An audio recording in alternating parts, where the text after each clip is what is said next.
Hello, welcome back to the channel. It's been 2 weeks, I understand that. I'm very sorry, but I have some good news. Before we get the video started though, please note that I haven't actually mentioned this before in video form, but I'll just take up 5 seconds. I have a sort of miscellaneous clips slash like gaming highlight channel that I haven't advertised other than a community tab, so top right corner right here, that's it. Genshin Impact, Abyss runs, whatever, FPS, whatever, it's a done deal over there. But anyway, getting back on track, I have 2 announcements. One, the Sokka 68 that has been highly anticipated, and I did post a photo in the community tab. I will be building that this week some way, somehow. I only have 6 more switches to lube, which is the Everglade Crystal Purples, and we'll finally be able to build this thing. I'm so excited. The photo that I've taken on the community tab is the only thing I've done to handle it. I haven't put a switch in, I haven't tried to assemble it, I haven't even put the rubber feet on. I'm ready. So whatever happens, I might put a community poll up, maybe I might announce a video, so like I can do like a little video poll of, hey, which day do you guys want me to put this together, whatever. Coming up. I'm really excited. Second, there also is another video that I'm going to be trying to do, which involves the Durock POM sunflowers, I think that's what they're called. They're these things. I'm going to be comparing these to a Generation 1 Prime KBT1 because I think they look similar. At least maybe they're made out of the same material, I don't know. But I have exactly one, and that is in my collection right here. Although I think I might have lubed the spring because I've bought these like over, what, 2 years ago now, so I don't know. I haven't really tried the comparisons or whatever, but it just might be a little miscellaneous video that I put out later because I'm pretty sure these have been covered pretty much everywhere, but I wanted to try for myself, you know, add to the collection. But anyway, that's it for the updates onto the video, and we're going to start off strong because I'm going to be talking about Gateron Yellows and specifically the Milky variants. Now, the Milky variants have been pretty much like the sort of favored, I think, version of the Gateron Yellows for up until now. A lot of the people swore by the black bottom milky top, but I saw more and more people like really trying to go after the full milk ones, which I didn't understand until I actually tried them myself. And it has a sort of smooth scratch oxymoronic property to it, but honestly, I kind of like them. I have 4 of them in the arrow keys in my XD84, and I gotta say, they're pretty cool. I actually enjoyed them quite a lot. I wish I had more of them. Well, I didn't have to wait long for my wish to be granted though, because here is a Milky Pro Yellow. Specifically, I have an entire bag of these. I bought a good collection of them off of Divinity, and for the price, I was like, wait a second, these are pretty cheap. Is it possible for me to just kind of recommend these over getting stock ones? Because I understand that you get stock ones to lube by yourself, but to those that just want to, you know, get the thok out of the box, I guess, is that the phrase people are using nowadays? I think these are not a bad option. So to compare, let's just start with the stock Gateron Milky Yellow here. I pulled this out of the same switch tester that you saw a few minutes ago, and that was just sitting there. This is completely stock. This was out of some form of collection, I think. I ordered a few Gateron Yellows off of maybe KBD fans or something. I forgot where this came from, but you know, here's something that hasn't been touched and would be considered by all means stock.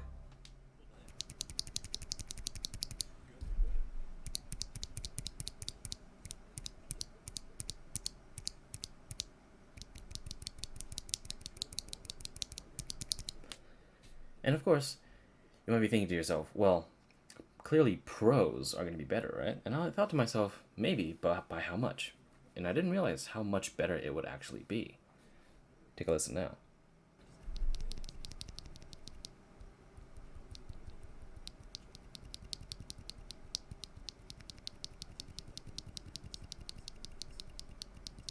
There's essentially no scratch, and by the sound of it, the only thing I'm kind of worried about is that there's some form of leaf ping.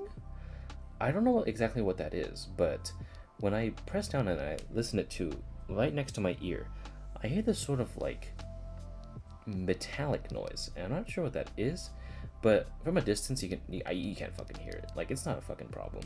And if I put a keycap on it, like, dude, it just sounds like a lubed Gateron Yello. And considering the price for these things, I was like, why didn't I just recommend these or try these sooner? Because these are really good.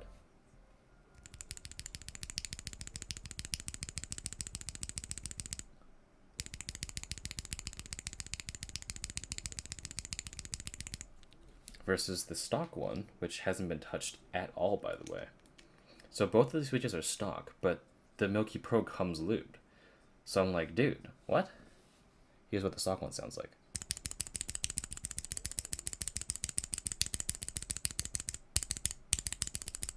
So clearly, you know, an audible difference.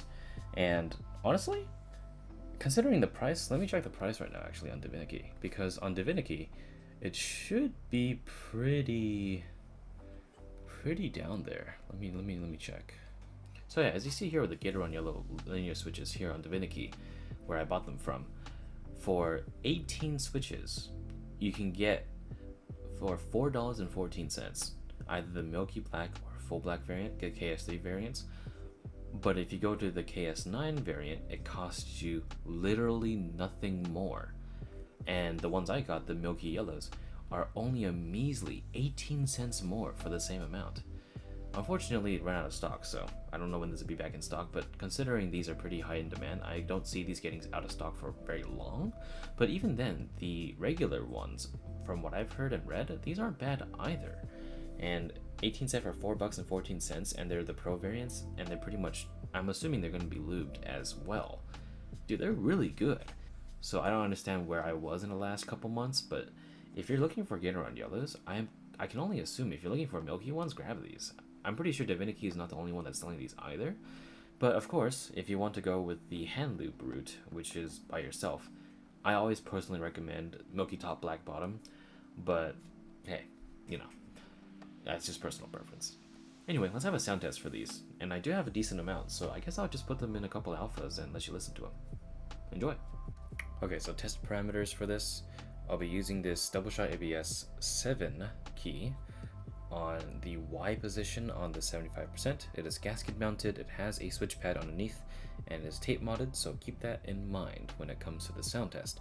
Mostly this test is just to demonstrate the difference in pitch, sound, and of course, smoothness if you can hear the audible scratch or not. So we're going to start off with the stock, and we're going to go on to the Milky one. And after the singular one, I'll replace a good amount of the switches in the alpha row and have a small little sound test. Enjoy!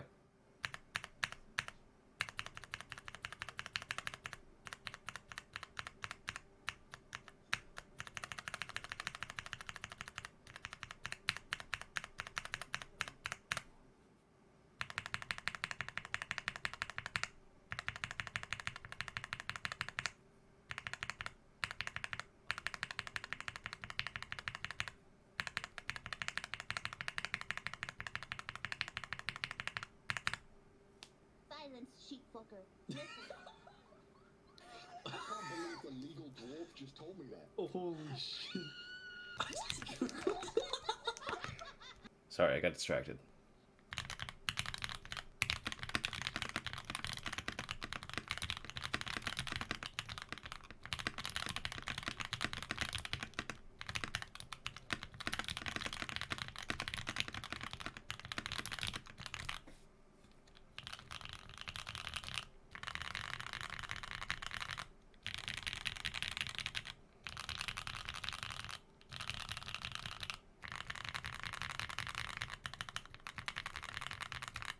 It kind of hurts me to say, but these feel creamier-ish compared to my Gateron Inks 8008 edition lubed with 205 grade 0. I kind of fuck with this. It's kind of nuts. For example, over here is my Gateron Inks, as you see here. Like, it does provide less resistance because it is, you know, it is a lighter lube job, but this puts on a little bit more, like, thickness, I guess, without proper vocabulary. But I like this feeling. I really do. And you hear it too. You can hear the distinctual difference. Here's ASD over here. These are 8008 inks. And here are the yellows.